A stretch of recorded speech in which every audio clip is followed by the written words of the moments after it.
Le grand avertissement, également qualifié par les mystiques d'illumination des consciences, s'annonce comme un événement cosmique et instantané d'une ampleur sans précédent dans l'histoire humaine.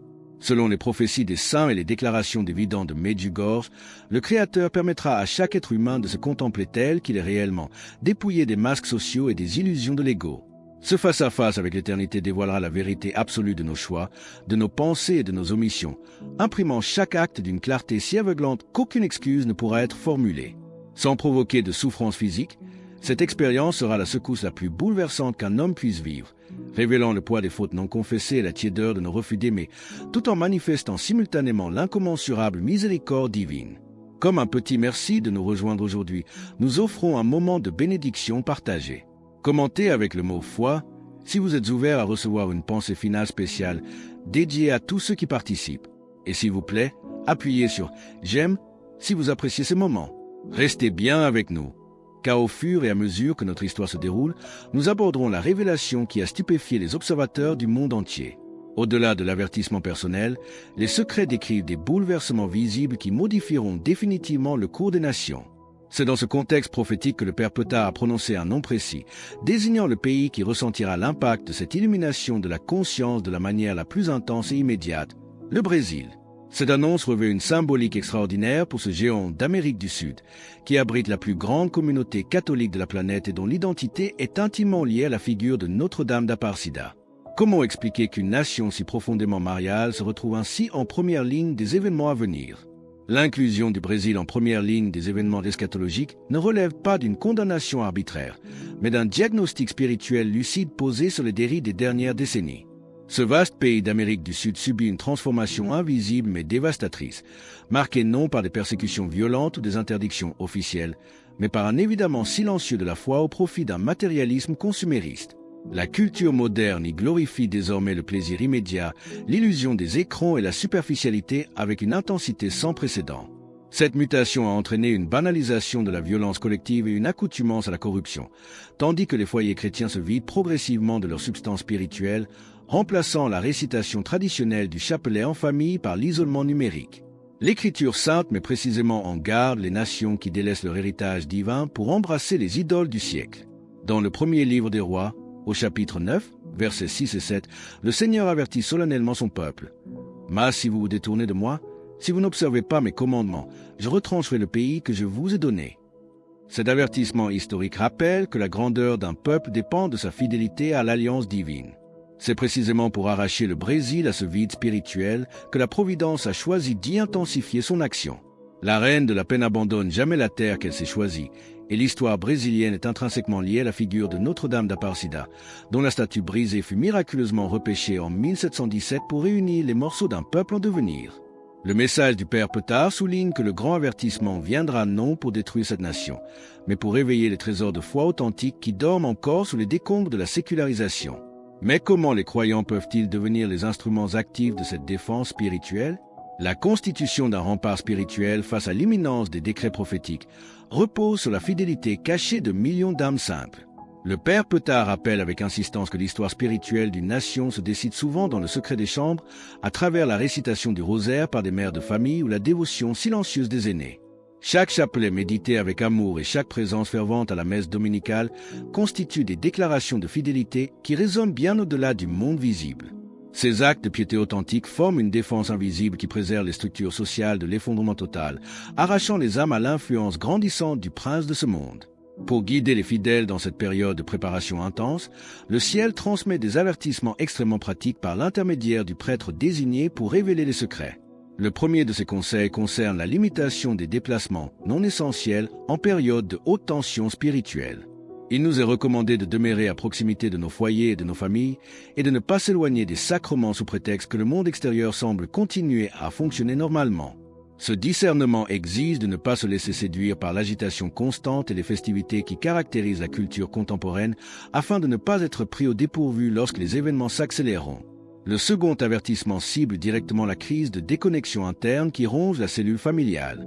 Il ne s'agit pas seulement de comptabiliser les ruptures officielles, mais de dénoncer le silence spirituel qui s'installe entre des êtres vivants sous le même toit sans jamais échanger sur les réalités éternelles, la mort ou le sens de l'existence. Une famille qui refuse de prier ensemble se prive des armes nécessaires pour affronter les tribulations à venir. Dès lors, comment l'accès régulier au sacrement de pénitence peut-il modifier radicalement la manière dont une âme traversera l'épreuve de l'illumination des consciences? Le recours régulier au sacrement de la pénitence constitue la clé de voûte de notre préparation spirituelle, établissant une distinction radicale dans la manière dont l'âme fera l'expérience de l'illumination des consciences.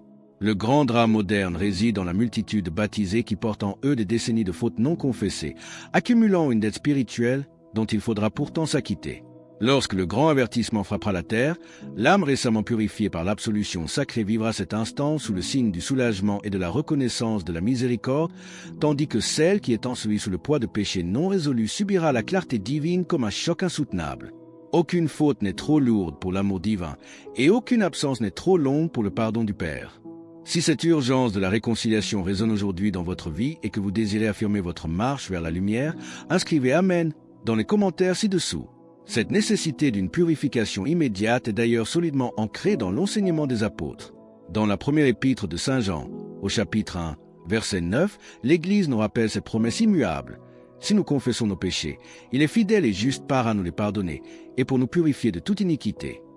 C'est cette pureté retrouvée qui permet de traverser l'avertissement non avec la terreur du condamné, mais avec la joie du Fils retrouvé. Le prêtre, agissant en tant qu'instrument de la tendresse divine et non comme un juge sévère, dispense une grâce réelle capable de restaurer instantanément la santé de notre âme. Comment dès lors décoder les signes précurseurs qui se manifestent déjà au sein de la société? Et de quelle manière le discernement des croyants doit-il s'exercer face à l'accélération du chaos social? L'accélération du chaos social et l'émergence d'une tension collective palpable constituent les signes précurseurs décrits par le Père Petard pour identifier l'imminence de l'intervention céleste. Il s'agit d'une dynamique paradoxale où une quête désordonnée de spiritualité coexiste avec une augmentation alarmante de la dépression, du désespoir et de la violence. Les observateurs attentifs perçoivent cette dualité, cette impression de vivre dans une société qui feint la normalité en surface alors que ses fondations profondes chancellent. Ces indices ne doivent pas être interprétés comme une manifestation de la colère divine, mais comme le signal clair que la patience du Créateur, bien qu'infinie, s'apprête à se manifester pour secouer l'indifférence humaine. Pour ceux qui abordent ces années avec gravité, le grand avertissement ne se présentera pas comme une surprise terrifiante, mais comme la confirmation lumineuse de ce qu'ils croyaient sans le voir. L'illumination des consciences sera pour ces âmes préparer l'événement le plus intime et consolateur de leur existence terrestre. En revanche, pour ceux qui négligent leur vie intérieure, l'expérience sera d'une rigueur extrême, non par manque d'amour de la part de Dieu, mais parce qu'ils se présenteront devant la lumière divine sans être revêtus de la grâce indispensable pour en supporter l'éclat sans en être consumés. La distinction ne réside pas dans la nature de la lumière, qui demeure identique pour chaque homme, mais dans la capacité de l'âme à la recevoir. C'est pourquoi les appels du ciel se font pressants, exhortant les croyants à intercéder sans relâche pour leurs proches éloignés, leurs enfants ou leurs conjoints qui vivent dans l'oubli de Dieu. Cette mission d'intercession est un devoir de charité dont la portée dépasse les frontières du monde visible. Comment se positionner face au mystère du temps alors que les expressions d'urgence et d'imminence se substituent désormais aux chronologies précises dans la bouche des vidants? Face au mystère du temps, la fidélité du Père Petard aux consignes de la Reine de la Paix demeure absolue. Aucune date précise ne sera divulguée avant l'heure fixée par le ciel. Révéler prématurément les secrets confiés aux vidants constituerait une trahison de la confiance divine. Toutefois, l'usage récurrent de termes tels que « urgent »,« imminent » ou « sans délai » ne laisse aucune place à une tranquillité complaisante. Le prêtre adopte le ton de celui qui sait que le cadran spirituel avance inexorablement, bien qu'il ne lui soit pas permis d'en montrer les aiguilles. Cette urgence sacrée doit nous pousser à réordonner immédiatement les priorités de notre existence chrétienne. La préparation demandée à Medjugorje n'exige pas l'abandon de nos devoirs d'État ou de notre travail, mais une réorientation profonde du cœur. Elle demande que les réalités éternelles occupent enfin la première place, tandis que les contingences passagères doivent être abordées avec le détachement qu'elles méritent. L'itinéraire spirituel se compose de gestes simples mais constants. La récitation quotidienne du chapelet vécue comme une conversation filiale, la participation fervente à l'Eucharistie dominicale, la confession mensuelle pour maintenir l'âme en état de grâce et la pratique du jeûne au pain et eau les mercredis et vendredis. Pour rejoindre notre communauté et ne manquer aucune histoire inspirante, pensez à cliquer sur « J'aime » et à vous abonner. Ces petits sacrifices réguliers possèdent une efficacité surnaturelle inestimable, capable d'infléchir le cours des événements d'une nation entière. Le Père Petard insiste de manière spécifique sur le devoir de prier pour la conversion de notre propre pays, en y mettant nos visages, nos histoires et nos blessures. Dès lors, comment ce cheminement quotidien transforme-t-il une simple déclaration de foi en une fondation inébranlable capable de résister lorsque le monde entier se mettra à trembler? Le cheminement quotidien tracé par la Reine de la Paix transforme une foi de façade en un roc inébranlable capable de résister lorsque les structures du monde se mettront à vaciller. Le Père Petard rappelle que les fidèles n'ont pas besoin d'attendre un signal extérieur extraordinaire pour amorcer leur propre transformation. La désignation des nations et les appels à la conversion constituent déjà des jalons clairs. C'est dans le secret des choix intimes, dans la décision de ne plus adjoindre le retour à Dieu à des jours meilleurs, que se forge la sainteté indispensable pour affronter l'avenir. La foi cesse alors d'être un simple département de l'existence pour en devenir la fondation absolue. L'engagement dans cette voie porte des fruits qui dépassent les espérances humaines, touchant le cœur de la très sainte Vierge qui intercède sans relâche pour chacun de ses enfants. Le oui prononcé sans garantie visible, dans la discrétion d'une vie ordinaire, demeure le plus beau témoignage qu'un croyant puisse offrir au ciel. À travers l'évident, Notre-Dame conclut invariablement ses messages par une expression pleine de gratitude. Merci d'avoir répondu à mon appel. Répondre avec nos limites, mais répondre aujourd'hui. Voilà tout ce qui est attendu pour permettre à la grâce de transfigurer notre histoire personnelle et d'irradier sur le monde. Alors que nous concluons sur ce choix crucial et cette transformation à opérer, nous vous invitons à déclarer votre foi. Commentez « Jésus est roi ci-dessous » pour affirmer cette vérité avec nous. Et votre parcours ne doit pas s'arrêter ici. Cliquez sur la vidéo qui apparaît maintenant sur votre écran pour un autre message puissant que nous avons préparé pour vous.